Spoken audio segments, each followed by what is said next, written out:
Good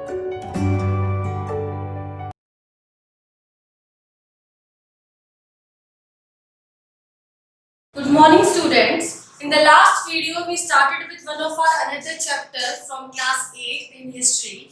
That is our chapter number 5, When People Rebel. Now let's move ahead, student. Our next topic is the rebellion spreads.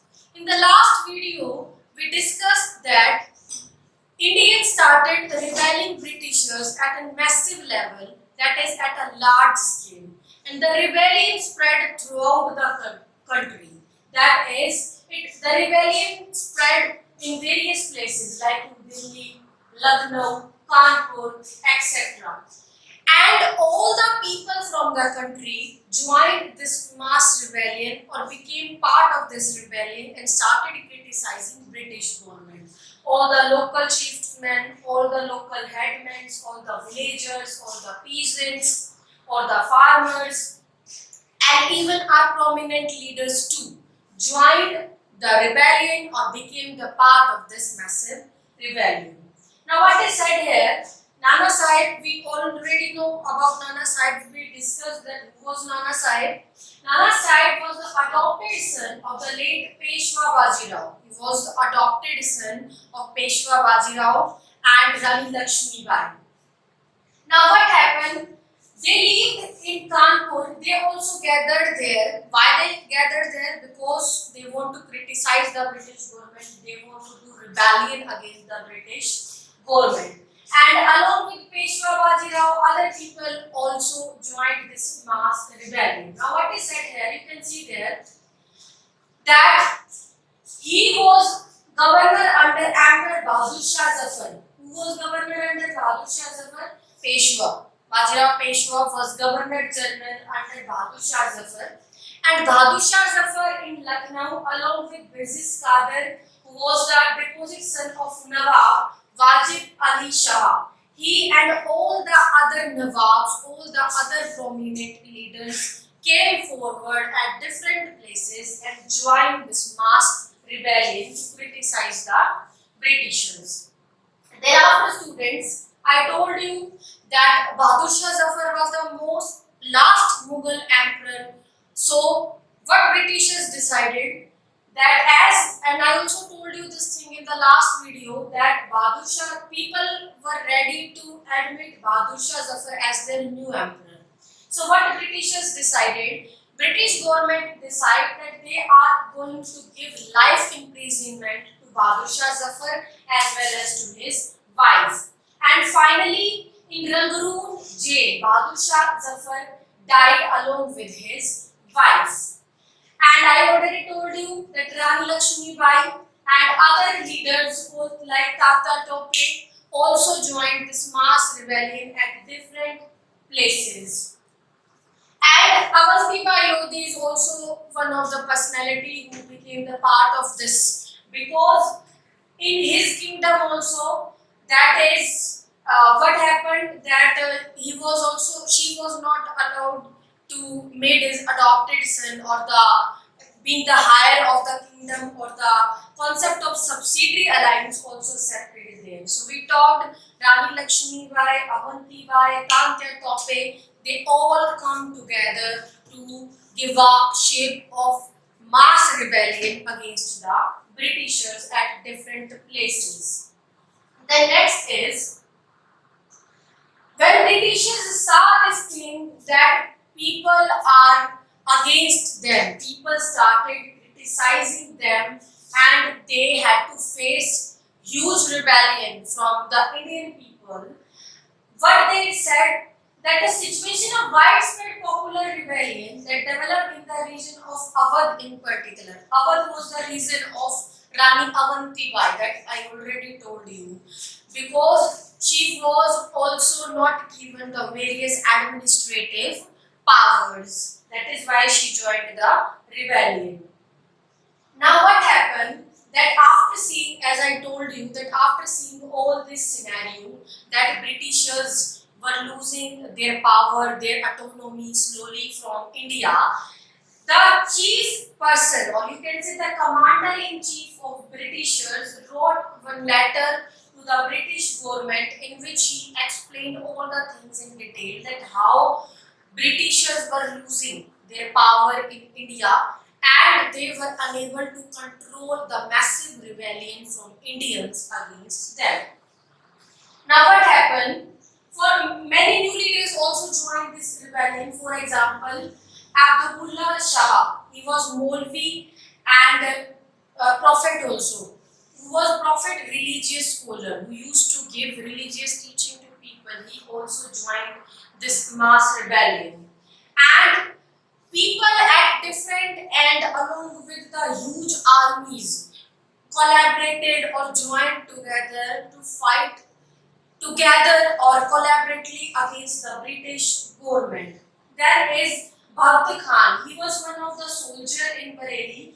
He took charge of large force of fighters to come in Delhi. And what does basically this means? This means that all the people, all the citizens of India, whether we are talking about tribal groups who used to reside in forest, because Tatya Tope, when he felt this situation, he saw this situation that he is not successful in doing what he is interested in. So what he did, he just fled to the forest, and with the help of tribal groups there, he fought a guerrilla war against Britishers from there. So all the prominent leaders, whether we are talking about Avanti Bai, we are talking about Rani Lakshmi Bai, or we are talking about other leaders, all just come together in Meerut, in Delhi, in Lucknow, in Kanpur, at different places to fight together against the British government so that they can get independence. The next is the company fights back. Now see students, as I already told you that when Britishers saw this situation of massive rebellion by the Indians towards them, so what happened? They just wrote this about this scenario or this situation to the British government, that how situation is getting out of control from their hand, and soon they need to take proper steps to get back into the situation or to establish their footstep in India again. So what happened, as I already told you, that Bahadur Shah Zafar along with his wife, they were given imprisonment for the life. But after, why that step is taken, why they were given imprisonment, life imprisonment? Because Britishers thought that might be Bahadur Shah Zafar was a very prominent face and he was responsible for this revolt or for this revolution. That is the reason he was in prison. But even after his death in Rangoon jail, people did not stop rebelling, people did not stop criticizing the British government or the East India Company. That popular rebellion just came or goes on with the same flow as it was earlier. Now what happened? Basically, as I already told you, the Tatya Tope, he just escaped to jungles, and from there with the help of various tribal groups and peasants, from jungles only, he led a guerrilla war against the Britishers to fight. Thereafter, students, what happened? Just as victories against the British had earlier encouraged rebellion, the defeat of the rebel forces encouraged desertion. The British also tried their best to win back the loyalty of people. Now, when British government saw this thing, that all the Indians were against them, all the Indians were criticizing them, so British government tried their level best. They made some changes in their policies to be in power again, to gain their lost authority, to gain their lost power. So for that, what they did, they announced revolt for lower landowners who would be allowed to continue to enjoy traditional rights over their lands. I am repeating it, students. Certain changes were made by the Britishers in their policies in order to re-establish their footstep in India. Now, what were those changes? Now, first change is that they said all the loyal landlords means those who are not criticizing Britishers in any way, they would be allowed by British government to practice their traditional rights, their traditional culture, And secondly, they said if they found, if any Indian submitted it themselves to the Britishers, submitted means from their own will they are submitted to the Britishers and said that we had not killed any of the white people, then those people would not be declared guilty by the Britishers and would not be given any sort of punishment by the British government. So these are the certain changes that were made by British East India Company. Thereafter, students, aftermath. Now, what happened aftermath? Now, after all this scenario happened, what happens? We are going to study about that in this. So, Britishers had now earlier what happened? Britishers lost their power authority in Delhi, in Kanpur, in Lucknow, at different places. But slowly, Britishers got successful in regaining their power at these different places. They regained their power in Delhi and some other places also. But in order to regain this power, regain this authority in India back, they made certain changes in their policies so that they can gain confidence of Indians. Only then it will be possible for them that Indians won't criticize against Britishers. Now the question is, what were the various changes that they made in their policies? Now the first one is a new act was passed, that is the British Parliament Act. Under this act, earlier what happened? The British government appointed East India Company. That East India Company would be responsible for seeing or for maintaining the people in India. But what happened after looking at all this scenario? It was decided that East India Company would be abolished from between, and now the company crown, the British crown or the British government would directly control all the affairs in India. Thereafter, what was the second step that was taken by them? Indian title of Viceroy. Now, who was Viceroy? Viceroy was the person who was representative of the crown. The Indian Governor General of India was given or afforded with this Viceroy crown in order to gain the confidence of Indians. And why this is done, I already told you, in order to have a direct contact, in order to have direct relations with the Indians, so that the situation can go into the same situation or under control as it was earlier. Thereafter, students, secondly, what step was taken by then? I told you this thing in the starting of the chapter, that the adopted son, British East India Company declared this thing, that the adopted son could not be the next heir of the kingdom. And even Rani Lakshmi Bai wrote a plea regarding this to the Britishers, but they denied. Now they admit this thing that even the adopted sons could be the prince of the kingdom. But the condition is they have to work as subordinates under the British crown, under the British government. The next is what they have observed. They have observed that all the Indian soldiers who were working in European armies, they were criticizing European people only, Britishers only. So they took one step that they reduced the number of Indian soldiers in their army and increase the number of European soldiers in their army, so that at the time of worst situation or at the time of fight, they can face this situation and can avoid the rebellion from Indian soldiers. The next is what happened. I told you this thing. Muslims were not allowed to follow their tradition, their culture, their practice. Their self-respect, their dignity is lost. They were not treated with hostility. Hostility means with respect. But now they were given the permission to hold their property in their own way, and they were treated with hostility, that is with respect, with dignity. They regain their power.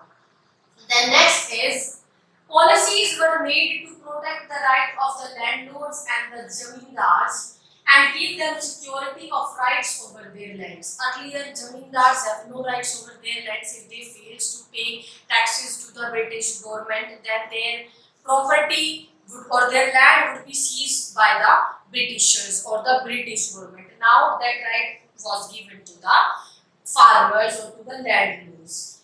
Thereafter, when all these situations, these policies were made, new changes were made, a new phase of history began from here. Student, you can see here in this diagram, these are the various places where the center of revolt begins. You can see here, Lucknow, Kanpur, Jhansi, these are Meerut, these are the places where revolt began or started taking the shape of mass rebellion. Thereafter, students, moving ahead, okay, what we can say is that in this chapter, what we learned is that Indians were not having any power, any authority with them. Secondly, Indian leaders were not given any, you can say, right to enjoy their property. The adopted sons would not be provided with this right that they can be the next heir of the kingdom. And next, Muslims were not treated with hostility. They had no self-respect.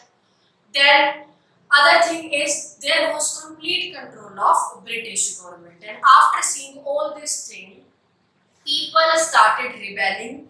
People started criticizing British government, and this rebellion took a shape of mass rebellion, and it spread from one place to another places, which is joined by local chieftains, villagers, farmers, peasants, soldiers, and many more. And finally, the British East India Company was forced to make changes in their policies so that it can get power again in India. Now, what were those changes? I have already discussed those changes with you, and how it take the shape of mass rebellion. I told you how the company fight backs, that I also told you. So that's it about our chapter, students. I hope you understand the topic very well. And now we will start with the discussion of the question answers of our chapter that are there in this chapter, students. So students, let's start with the question answer session.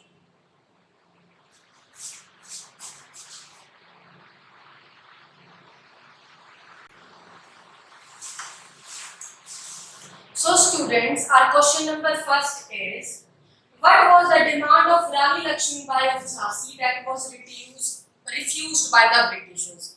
She demanded her adopted son as the next heir of her kingdom. The next is, what did the British do to protect the interest of those who converted to Christianity? I told you this, that they allowed these people, those who were converting themselves into Christianity, that they can own the property of their ancestors. The next is, what objections did the sepoys have to the new cartilage that they were asked to use? Because these new cartilage were made from the fat of the cow, and Indian sepoys were big worshippers of cow.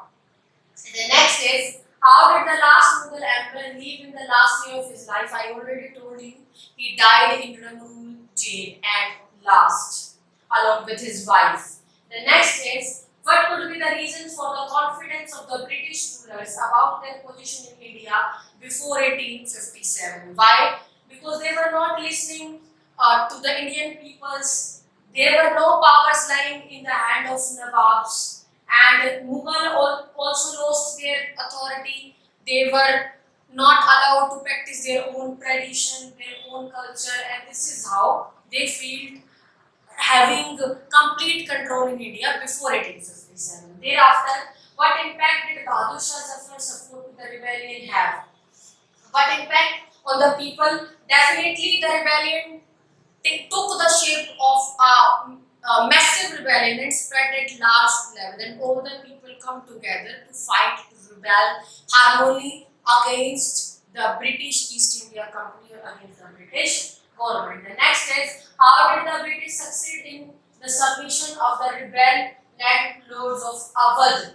Because they made some changes in their policies. And how? They announced rewards for loyal landowners, and they said that if any person is not guilty and he was not involved in the killing of white people, then they would not be given any sort of punishment by the Britishers. Then is, in what ways did the British change their policies as a result of rebellion of 1857? I told this thing to you we have already discussed these things in detail, that complete power was there in the hand of British Crown, in British government. Now British government was looking directly into the affairs of Indian. Muslims were treated with hostility, or landlords were given permission to own their land, and several other changes. And even Indians were given this permission that their adopted sons can be the next heir of their kingdom, and that is how they regain the power. And that's it about our chapter, students. I hope